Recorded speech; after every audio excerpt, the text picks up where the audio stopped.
అందరికీ నమస్కారం. నేను ఇవాళ పొద్దున్నే నిద్ర లేవగానే ఒక వీడియో చూసుకుని నవ్వుకున్నాను. నేను నిన్న మోహన్ బాబు గారి ఫంక్షన్కి వెళ్ళేటప్పుడు లేట్ అయిందని కొంచెం హడావుడిగా వెళ్తున్నాను. అంతలోకే దయాన్ని ఎదురయ్యాడు. ఏదో పిచ్చపాటే మాట్లాడుకున్న తర్వాత రాన్న ఫోటో తీసుకుందాం అంటే వద్దండి ఫోటో వద్దా అని చెప్పేసి నేను చకచక లోపలికి వెళ్ళిపోయాను. అది చాలా మంది మిత్రులు కొంచెం అపార్థం చేసుకున్నట్టున్నారు. దయాకర్ గారితో నాకు 30 ఏళ్ల సంబంధం ఉంది. మంచి మిత్రులం. నేనంటే ఎంతో అభిమానంగా ప్రేమగా చూస్తుంటారు. మేము కూడా ఎంతో మాట్లాడుకుంటాం. ఫ్యామిలీ ఫ్రెండ్స్లా ఉంటాం.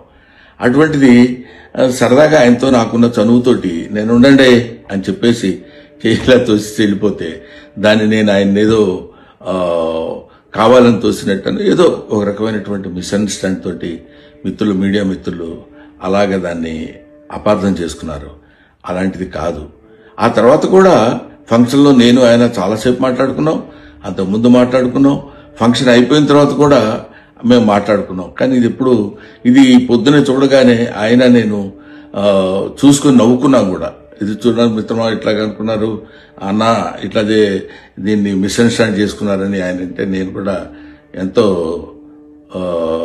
అయ్యో ఇదేంటి ఇలా జరిగిందని ఆయన్ని ఎక్కడ అపార్థం చేసుకుంటారో అని, అలాంటిది కాదు అని చెప్పడానికి క్లారిటీ ఇవ్వడానికి మాత్రం మీ అందరికీ ఫోన్ చేసి చెప్తున్నాను. దయచేసి అలాంటిదేం లేదు, మిస్అండర్స్టాండ్ చేసుకోవద్దు. ఇన్ని సంవత్సరాలుగా ఆయనకి మాకున్న అనుబంధంతో మేమిద్దరం సరదాగా అలా మాట్లాడుకున్నాం తప్ప వేరే విధంగా కాదు. నమస్తే.